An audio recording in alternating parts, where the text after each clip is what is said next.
What's going on out there, YouTube? This is SCL0320 here for a brand new review. I went to a 9:30 screening of the brand new Kick-Ass #2. Off the gate, y'all, I really was a fan of the first one. Before I even went to the movie, I had the first one on Blu-ray, and I checked it out, and I mean, it was a classic to me. I looked at the comic book. Actually, I think I still have the first issue. So issue #1 right here, very first Kick-Ass. They pulled a lot of different elements from the comic book, but they also didn't go as far with some of the gory elements of it. And rightfully so, it has to be its own standalone. It can't be completely just dissected straight in. And with this one, the second one, they actually, right after they made the very first one, they created the comic book for the second one. And so with the thought and the plan of actually making another movie. So they were already talking about actually making a whole other movie. So when it actually was talked about, okay, everybody's like, okay, this comic book is even further as far as gore, as far as action, as far as storyline than the first one was. And so they were like, okay, how is this going to transfer onto page? And actually when they got a different director for it, everybody was kind of like on the wall about how it was going to be. It did not disappoint me, y'all. I actually have the comic books from the second one. I really enjoyed it, but it was very vicious. There's a lot of different things of violence, gore, rape, everything you can think of actually happened in the comic book. But for the screen transformation to it, visually, it was just amazing. So I'm going to go off on the visuals. So for me, the way they actually stylized the action, the way they actually stylized the characters and the different environments. You got Kick-Ass, you got Hit Girl, you got Chris D'Amico, or now he calls himself the Mother. I'm not going to say it up here. I'm already saying enough cuss words, and excuse me for saying the word Kick-Ass, but it's so many different characters in this one now because it's new heroes. Jim Carrey is a new addition to it. Colonel Stars and Stripes. You got the gentleman from Scrubs and Remember the Titans. I forgot his name, but he was very funny in this. But so many different characters in it. But the way they actually did the costumes was very specific to actually how the comic books were. Even when I think about Chris D'Amico's characters, the way his costume was, it kind of lines up, but it wasn't the same. It was its own kind of entity, which I liked that. I didn't want it to just be a straightforward to see how he was, because when you conceptualize something in your mind, how it's supposed to look versus how it's going to be on screen, it's always going to let you down. But when he comes up with something inventive and funny, it just shows so well on the screen. And so with a lot of the action, a lot of explosions, you just see the production value is a lot more here because everybody really loved the first one as a classic. And I'm not saying that this one's not lives up to the first one, but the first one in and of itself, it was its own kind of entity. And this one is, in my opinion, is wholly different as well. So visually, I really enjoyed this. I'll probably definitely give it a 4 out of 5, but the music for this one, and I don't know if y'all have heard the soundtrack to the first one, but there was so many different like angles with how Hit Girl would come out on an action scene, or how the subtle scenes happen at the end of the first Kick-Ass when Dave and Big Daddy were getting tortured. Like, that was just an epic scene that was actually going on, and the score for it was just beautiful. And they didn't disappoint on this one. Like, the score for this one, it was just amazing. The music for it was just really awesome. I am definitely going to probably try to get the soundtrack for this one, just because I love how they put so much emphasis behind every scene. Has its own level of score and music and catering to the comedic side, but at the same time there's serious undertones. And so there's a lot of bad things that actually happen to Dave and Hit Girl in this movie. A lot of different things that are very funny.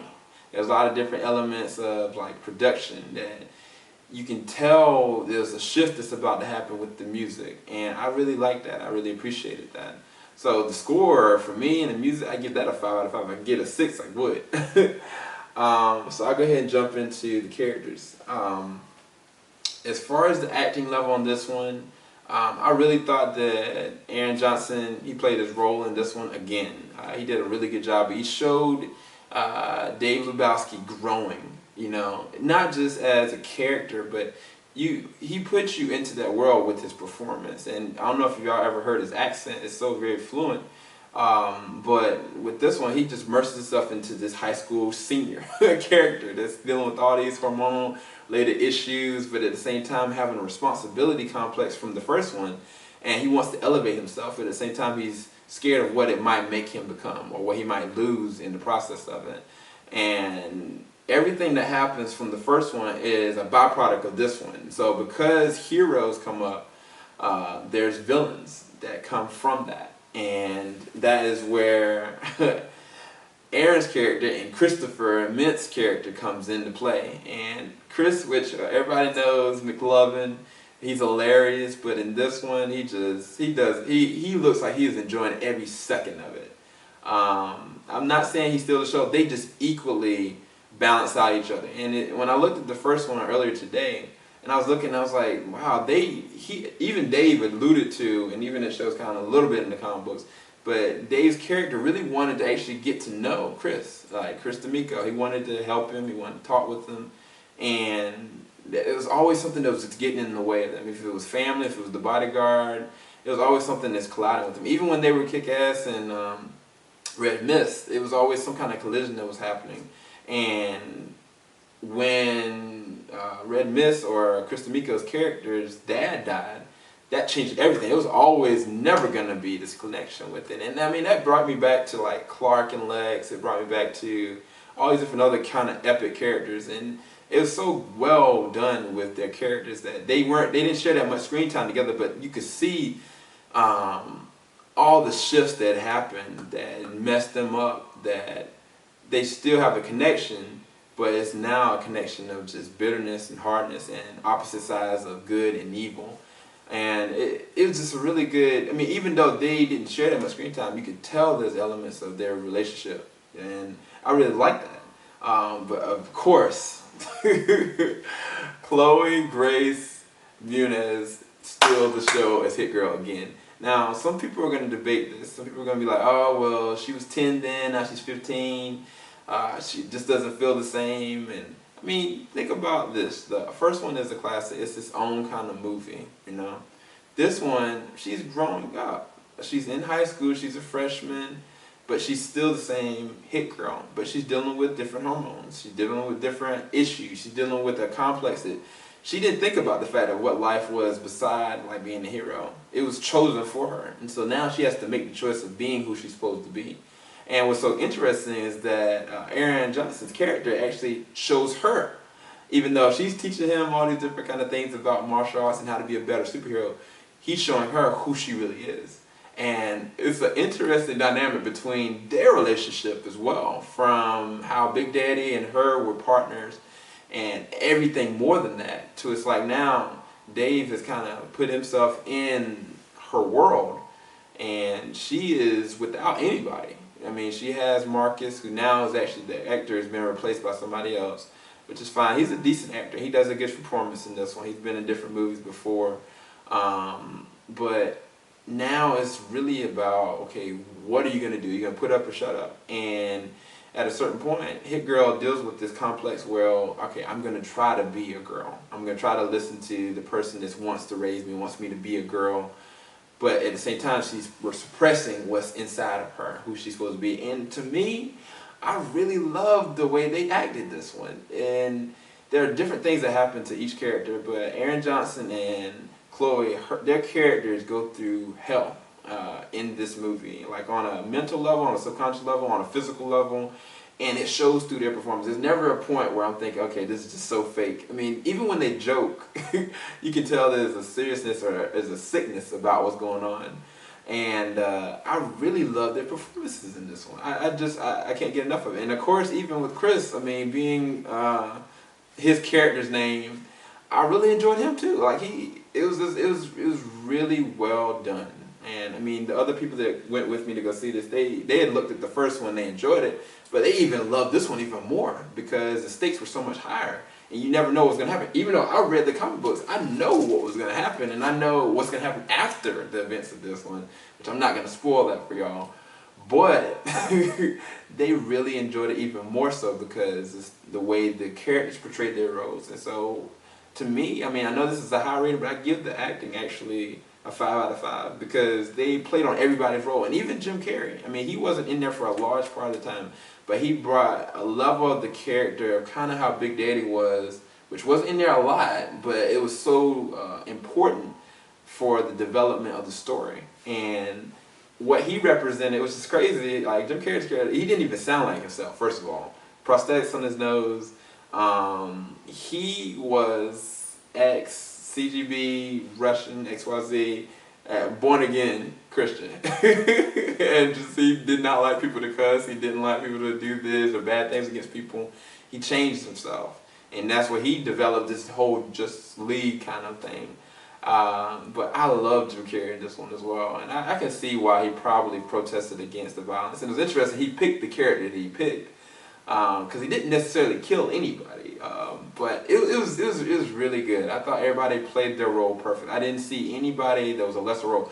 Even, which I don't know if y'all seen, when I looked at the first one, I didn't even notice really Chris's mom, Chris D'Amico's mom, or Red Mist's mom. But she played a role in the beginning of this. But going back to the first one, I didn't even realize she was really there. But she, you can see that what happened in the events for the first one actually had a really big effect on her. And because of what happens to her, it affects Red Mist or Chris D'Amico's character. Anyway, I'm going too much, but 5 out of 5 for the acting. So I'm going to go ahead and go into the storyline. Of course, I'm not going to spoil it. I'll spend another day where I'm actually talking just about the story, nothing else, but just the story, and I'll spoil that. Definitely stay after the credits, because even with the way the comic books ends, this is almost different than that. So definitely stay after the credits. I'll say that off the gate. But the storyline, y'all, I love the progression in this. I love that the first one was really about, okay, what happens if somebody does take the law into their own hands and actually want to help somebody? Or if somebody's struggling, are you willing to go and help them, help your fellow man? This one is that, okay, I've made this decision. What is the effect of me doing this? What is the effect of me standing up against other people? What are the people gonna see and do against or for me, and then what is that gonna have effect on my family? And the stakes are just so high, y'all. Don't think just because you've read this comic book that somebody's gonna live or die. That's the best way I can kind of put it. If you've read the comic books, if not, then great. I mean, you're gonna be in for a ride because from the beginning of the movie, how it starts off is with it started off with Dave actually just gave up on being Kick-Ass altogether. And Hit Girl is still training, she's still developing her skills and sharpening her skills, and Dave just comes to this realization that he knows that he has to go back into that role. And Hit Girl alludes that to him. And it's just so interesting how their characters have evolved and grown up, but they're growing closer together. And this is so interesting. But you also see where Red Mist or Chris D'Amico's character goes because of what happened to his dad. He wants to be evil. He wants to go and be the very first super villain. And it just goes and blossoms from there, y'all. It's just so many different twists that go on. There's so many different characters that just... you won't know how much gore, how much death, how much heart is actually put into this until you see it. I really can't go through a full review of it because so many different elements that happen. I'll have to actually spoil it to actually go into it. So I'm not going to go into a full in-depth review of the storyline like I normally do. All I can say is that until the very end, like, you are going to be brought through a ride. Regardless if you've seen the comic books, regardless if you've seen the first one, regardless if you've never seen any of them, you just go and look at this with your friends or your date. Like, you are gonna enjoy this movie. It's a ride, and there's so many different parts where subtle moments where you see like a character just struggling through something that they're dealing with, and it shows. There was this one event that Dave dealt with something very hard that happened to him, and his character just breaks down. Like, he's on the ground, he is just bawling, and it's not this kind of fake kind of crying.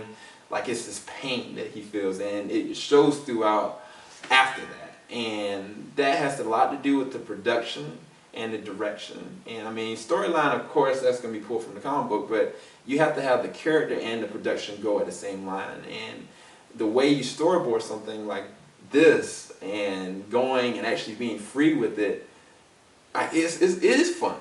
And it's so many different funny moments. I will say, don't necessarily take your children to go see this because there's a lot of cussing, there's a lot of gore. You don't see it in the trailers, but there's a lot of gore and a lot of death that goes on in this. But I really did enjoy the story. I have to give the story probably a 4 out of 5.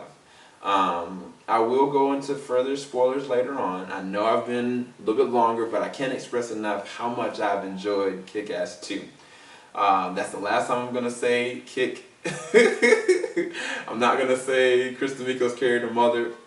But I will say that I thoroughly enjoyed the new addition to the Kick-Ass, oh, I said it, franchise.